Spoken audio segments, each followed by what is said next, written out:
முதலமைச்சர் விஜய் தலைமையிலான அமைச்சர் அவை பட்டியல் ரிலீஸ் ஆயிருக்கு. யார் யாருக்கு என்னென்ன துறை போயிருக்குதுன்றதை பார்ப்போமே.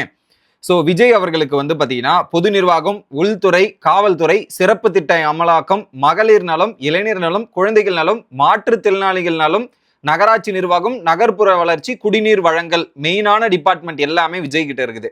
அடுத்ததாக என் ஆனந்த் ஊரக வளர்ச்சி மற்றும் நீர்வளத்துறை அமைச்சர். அதுக்கு அடியில ஊரக வளர்ச்சி, ஊராட்சிகள், வறுமை ஒழிப்பு திட்டங்கள், பாசன திட்டங்கள்.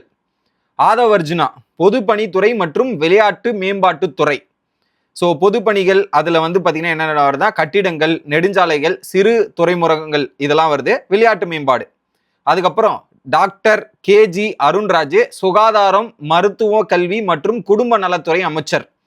சுகாதாரம், மருத்துவ கல்வி, குடும்ப நலம் இதெல்லாம் அது கீழே வருது. அடுத்து செங்கோட்டையன் நிதித்துறை அமைச்சர். நிதி, ஓய்வூதிய படிக்கல் இதெல்லாமே அதுல வருது.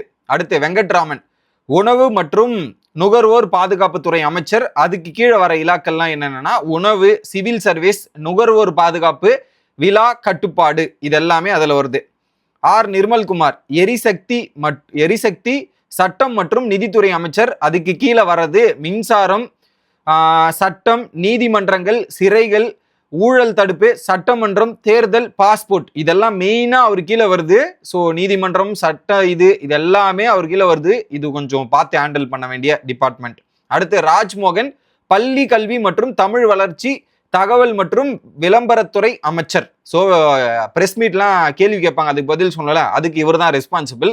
அதுக்கு கீழே என்னென்னா பள்ளி கல்வி, தொல்லியல், தமிழ் ஆட்சி மொழி, தமிழ் பண்பாடு, தகவல் மற்றும் விளம்பரம், திரைப்பட தொழில்நுட்பம், அச்சுத்துறை. அடுத்து DK பிரபு இயற்கை வளத்துறை அமைச்சர். இலாக்கா வந்து கனிமங்கள் மற்றும் சுரங்கங்கள். ஸோ இந்த திருட்டு, மணல், காடு, மலை உடைக்கிறது, இந்த மாதிரி திருட்டு சம்பவங்கள்லாம் நிறைய நடக்குதுல, அதுக்கு இன்சார்ஜ் இவர் தான்.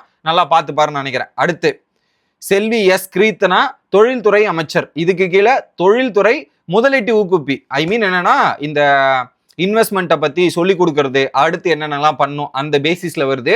ஸோ ஒவ்வொரு அமைச்சருக்கும் என்னென்ன இலாக்கள் இருக்குது, எதெல்லாம் அலாட் பண்ணியிருக்காங்கன்றது இப்போ அலாட் பண்ணியிருக்காங்க.